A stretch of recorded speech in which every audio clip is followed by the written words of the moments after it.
اسرار Urdu stories کے دیکھنے والوں کو السلام۔ امید ہے کہ آپ سب دوست خیریت سے ہو۔ پیارے دوستوں، آپ سے گزارش ہے کہ اگر آپ نے ابھی تک ہمارا چینل سبسکرائب نہیں کیا تو ویڈیو کے نیچے نظر آنے والے سبسکرائب بٹن کو پریس کر کے ہمارے چینل کو سبسکرائب ضرور کر دیں کہ اگلی ویڈیو صرف انہی لوگوں کو ملے گی جو ہمارے چینل کو سبسکرائب کریں گے۔ دوستوں، آج کی یہ کہانی ایک ایسے شخص کی ہے جو جعلی پیروں کے ہتھے چڑھ گیا، اور صرف وہ نہیں بلکہ اس کی بیوی بھی۔ چلیے کہانی کی طرف بڑھتے ہیں، اسی کی زبانی سنتے ہیں۔ صرف ایک میں ہی اس خواہش میں نہیں مارا گیا، میں تو سولی پہ لٹک رہا ہوں اور مر جانے کے لیے بے بس۔ جب ہماری اولاد نہیں ہو رہی تھی تو مجھے ایک دوست نے بتایا کہ کوٹلی آزاد کشمیر کے قریب ایک پہاڑ کی چوٹی پر 2 پیروں کا بسیرا ہے۔ دنیا ان سے فیض پانے وہاں جاتی ہے اور اولاد لے کر میں بڑا خوش ہوا۔ اس پہاڑ پر جانے کا کوئی پکا راستہ یا سڑک نہیں ہے۔ پیروں کا حکم ہے کہ جسے مراد لینی ہے وہ پہاڑی خانقاہ تک پیدل پہنچے۔ میں اپنی بیوی کے ساتھ سپہر تک وہاں پہنچا تو پہاڑ پر پہنچتے ہوئے ہم دونوں بہت نڈھال ہو چکے تھے، سانس سے سانس نہیں مل پا رہی۔ خانقاہ پہنچنے پر پیروں نے ہمارا استقبال کیا اور خود اپنے ہاتھوں سے پانی پلایا۔ دونوں پختہ عمر کے تھے اور ہٹے کٹے، چٹے گورے، لمبی لمبی زلفیں، داڑیاں بھی بڑی، گلے میں مالائیں۔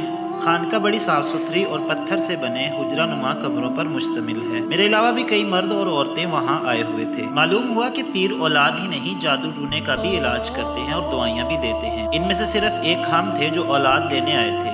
شام ہونے والی تھی۔ پیروں نے ہمیں دلاسا دیا اور کہا کہ اب تم لوگ تھکے ہوئے آئے ہو تو آرام کرو، کل صبح سویرے واپس چلے جانا۔ ہم نے بھی یہی مناسب سمجھا، کیونکہ رات کے وقت 1.5 گھنٹے تک پہاڑ سے نیچے اترنے کا سفر آسان نہیں تھا۔ پیروں نے کھانے کے واسطے دال گوشت دیا اور ساتھ پینے کے لیے شربت۔ نہ جانے اس کھانے اور شربت میں کیا تھا کہ ہم سب پر غنودگی چھا گئی اور سب ڈیر ہو گئے۔ البتہ مجھے قدرے ہوش تھا، میری آنکھیں کھل نہیں پا رہی تھی، لیکن زور لگانے پر پلکیں تھوڑی سی کھل جاتی۔ میں نے دیکھا کہ دونوں پیر اندر آئے اور 2 عورتوں کو اٹھا کر لے گئے، ان میں سے ایک میری بیوی۔ میں نے اٹھنا چاہا لیکن نشہ اتنا غالب تھا کہ میں بے سود سوتا رہا۔ صبح آنکھ کھلی تو پیروں نے ہمیں ناشتہ دیا اور ساتھ ہی دوا کی 1 پوڑیا، اور مجھے کہا دودھ کے ساتھ روزانہ 1 بار صرف تنکا برابر پاؤڈر لے کر نہار منہ کھانا ہے، اور پھر 1 ہفتے بعد اپنی بیوی کے پاس جانا ہے۔ میں نے دوا لی اور واپسی پر پہاڑ سے اترتے ہوئے بیوی سے پوچھا، تم تو بڑی بے خبر ہو کر سوئی تھی، پھر بھی تھکی تھکی لگ رہی ہو۔ اس نے مردہ نظروں سے میری جانب دیکھا اور خاموش رہی۔ پھر میں نے بھی کچھ نہیں پوچھا، لیکن میرے دل میں شک اور ذلت کا بیج پیدا ہو گیا تھا۔ میں نے پیروں کی ہدایت پر عمل کیا اور پھر 1 مہینے بعد میری بیوی کو حمل ٹھہر گیا۔ ہم دونوں بہت خوش ہوئے۔